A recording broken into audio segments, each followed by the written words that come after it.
On this edition of Lexington Now, a new affordable housing option, the economic impact of the boys' Sweet 16 tournament, and the importance of learning CPR.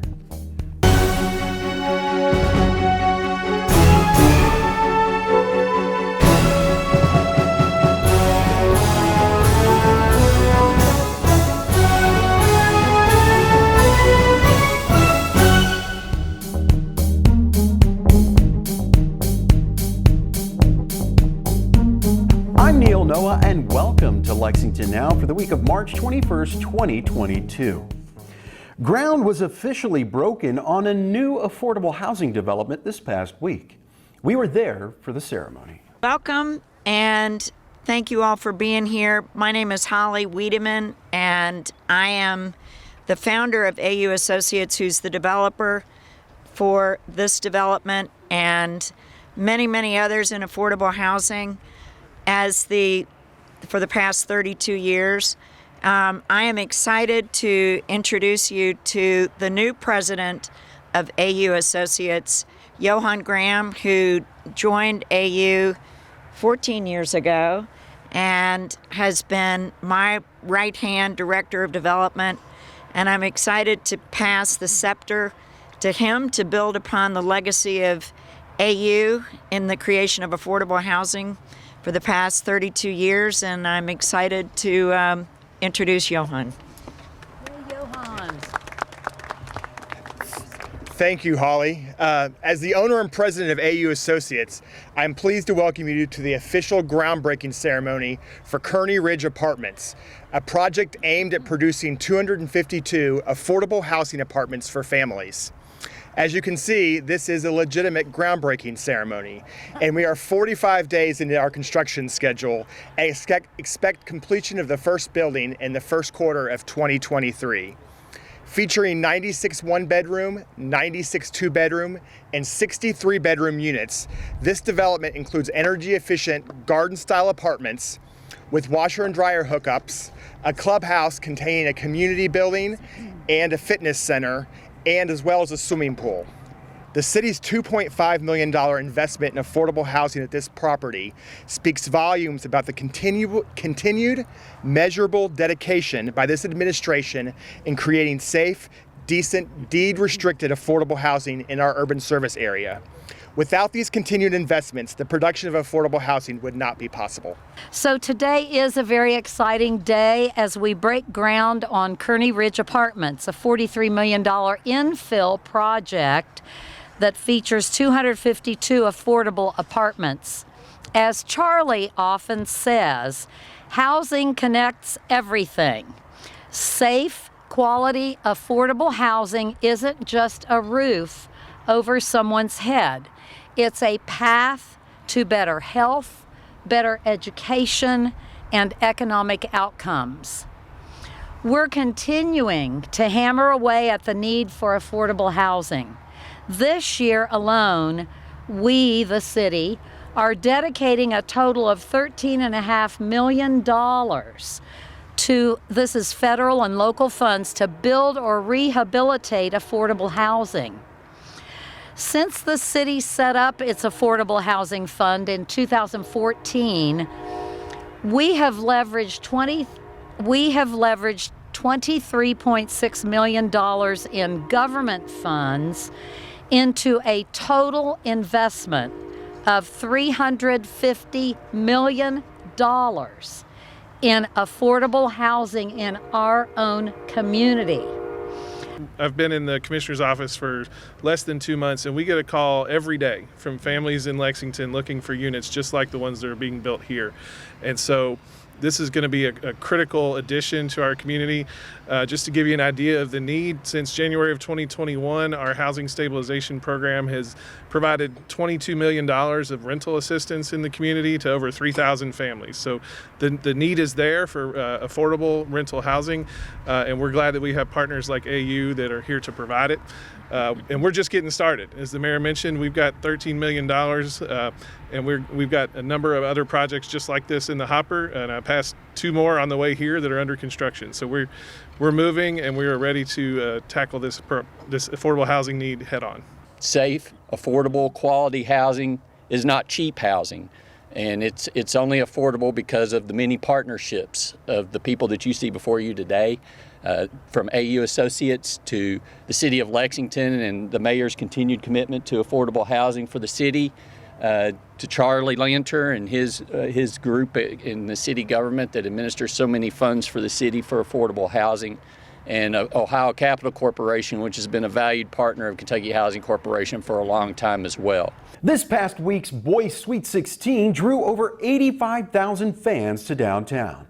Mary Quinn Raymer of Visit Lex talked to us about the benefits of hosting the tournament. Visit Lex is the tourism office for the city of Lexington, and our job is to recruit both leisure travelers and meeting and convention travelers to town. And we work with a variety of partners across the city to accomplish that goal. Obviously, we love when it is when March rolls around and it's basketball season, not just for what we typically are doing on the university front, but also the KHSAA Boys and Girls Sweet 16 tournament. It is a great economic boost to the city when we have these tournaments in town.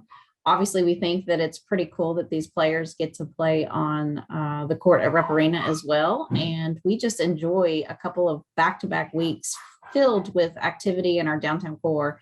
And of course, that involves hotel rooms, restaurants, retail, all the things that come along with having a group of people in town. So obviously COVID stopped many events in their tracks. And I will distinctly remember in 2020 when I was on my way over to Rupp Arena to watch one of the games and the tournament was called. And it was just a devastating blow to us to have the tournament canceled. Then, of course, 2021 looked very different than normal. So we are extremely happy to be back and to be back with crowds. Having done several events over the last, 2 years where crowds were limited or not permitted, I can just tell you that the energy is not the same. And so it was really wonderful that we were able to have so many people back in the stands cheering on their teams for the girls and boys tournaments this year. I think the one thing I would point out is there's so much work that happens behind the scenes and that most of these events are planned years in advance. People often think, oh, well, that's probably something they've been working on for a few months, when in reality, we've maybe been contracted to host that event 4 or 5 years before they ever get into town. And so we have a very long lead cycle. And it's important for us to, make sure people know that process and understand that process. It's the way that the group business and the event business works. So if you're interested in knowing more about what's happening in the city or knowing more about Visit Lex, please be sure to check out visitlex.com, our website. Stop by our visitor center, which is located in the renovated historic old courthouse, and make sure to use our hashtag #ShareTheLex. Learning CPR when we come back.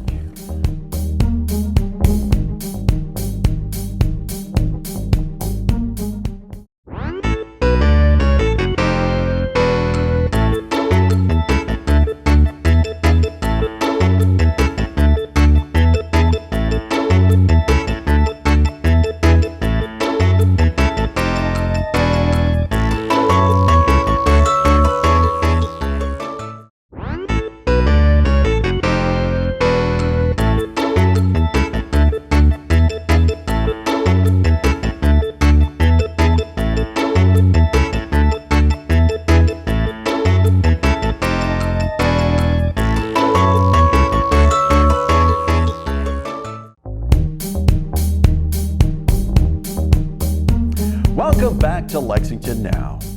CPR can be a vital skill if you ever find yourself in a life-threatening situation. We caught up with one of the fire department's CPR classes to learn about this essential training. CPR is something that is easily obtained. This is something that we can teach in 20 minutes or less. It doesn't take a great deal of knowledge just to know the basics of CPR. And that's why we push our hands-only CPR program. We go to schools, to businesses. We've been to neighborhood associations and taught just hands-only CPR because we want people just to have the basic knowledge of CPR that can hopefully help improve the odds of survival of cardiac arrest. With cardiac arrest, the heart stops beating. So with CPR, what we're looking for is we're looking for compressions that are around 100 to 120 a minute, and we're looking for, on an adult, we're looking for a compression that is 2 inches in depth. I've always heard you do it to the rhythm of staying alive, which is about 100. You want about 100 compressions a minute, 120, and that chorus of that song usually runs right along that. But I'm sure in the real world it don't feel that long, 2 minutes. It did seem like a long time, but I'm sure it's different whenever real life happens. Mainly what we teach them is to push hard and fast, because what we're trying to do is we're trying to pump blood throughout the body that's going to deliver oxygen that will keep the organs alive, keep the brain functioning. That is the main thing we're looking for with CPR, is just hard, fast compressions and move the blood. There's enough oxygen in your blood already that if you just get the circulations going, you don't have to worry about giving rescue breaths. The compressions alone provide enough oxygen to your brain to keep everything going. There's still oxygen in your blood system, so whether you're pumping it, not having to give oxygen or breathe into the mouth to mouth, just pumping does a lot of work. It helps a lot, and it's very effective. Like I said, CPR is basic knowledge that, we really push to teach. It's something that's simple. And really it's important, because God forbid that anybody will have to do CPR on a loved one. But if you know this basic knowledge, it can greatly improve their odds to survive, and especially if you can get it initiated until we get there to take over. I think that everybody should try to take at least 1 or 2 CPR classes just to know the general idea of doing it, just in case that if anything happens at any time, you're not just standing around, you can at least help until the professionals get there. Well, an incident can happen at any time, whether it be family, friends, or just a stranger in the community, and you just having that set of skills to help out is very helpful. Recognizing whether they're breathing or not, and if their airways are obstructed, as well as just checking for a pulse, and I guess communicating with the dispatch to see how far away firefighters and EMS are, just to be, someone to help till the certified help gets there. If you're interested in CPR training, the hands-only CPR, you can call the Community Services Office at 231-5662, I believe, and we can set something up. Now, it's going to have to be a business or a school or, like I said, a neighborhood association or something like that, to where you're going to have 8 to 10 or so individuals that want to participate. And it only costs $8 a person, and that's just to cover the cost for the books. We can get you scheduled, we'll come out, we'll teach you the class, and hopefully give you that basic knowledge that can hopefully help someone someday. This is Water Week, and Tori Summey joins us to fill us in on the week's events. Yeah, so this is the 3rd annual Water Week that is being put on by the City of Lexington, as well as the University of Kentucky's College of Ag, Food and Environment, and the Kentucky Water Resources Research Institute. We are going to have events that are in person as well as virtual and self-paced, and it will be open to all ages, all ability levels, and all interests. We are trying to get people to connect with their local water and also take a part in water conservation and protecting our water quality. The first event that we're kicking off the week with on March 19th is the Reforest 5K event. That's an event that will go back to reforest the bluegrass. It does cost $25 to participate, and those who participate can choose to either take a tree home with them to plant or donate that to local reforestation efforts. All of the other events throughout the week are free of charge. So there are events like creek walks, there are nature hikes, there are group cleanup events, there are community garden tours, there's an intro to canoeing here at Jacobson Park, Mulch Madness at the University of Kentucky, an info session on scuba diving in Kentucky, and so much more. And then as far as we have virtual events that include a Q&A session about the Stormwater Incentive Grant here in Kentucky. There is a Watershed Watch annual conference that anybody can attend, and there are also some coloring sheets and activity sheets that people can download and do right from home. We also know that as things continue to evolve with the COVID pandemic, that some people might want to social distance still with this event. And so we do have some self-paced events that you can do on your own time with your own groups, and that way it'll help with social distancing.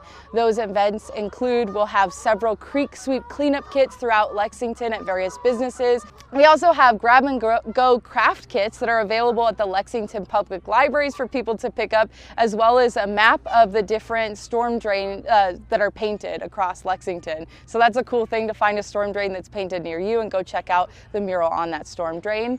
All of these events, like I said, are free to the public. More information can be found at lexingtonky.gov/waterweek. We will also have the registration there for the Reforest 5K. And throughout Lexington, the public libraries will have Water Week bookmarks. So you can use those commemorative bookmarks to celebrate Water Week for years to come. Water Week is a great way for people to get out, enjoy their local water, but also learn how we can all play our part in protecting it. Water quality is so important. All of the things that end up on the ground actually end up in our creeks and waterways, so it's important for us to keep them clean and also conserve our water. So that's the importance of trees. Trees are great at filtering rainwater, so they're the perfect land cover to help protect our water for years to come. The council is on spring break, but we've still got a few live meetings on Lex TV this week, and you can catch them here or streaming online. And remember, for the most accurate and up-to-date information on all city business, check out our website at lexingtonky.gov. Here is this week's meeting coverage.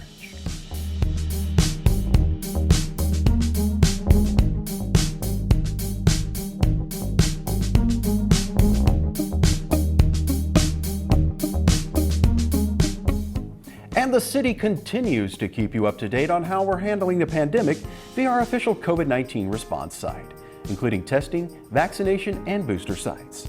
Simply click on the banner at the top of our homepage. That's all for now, but as always, you can keep up with us on social media.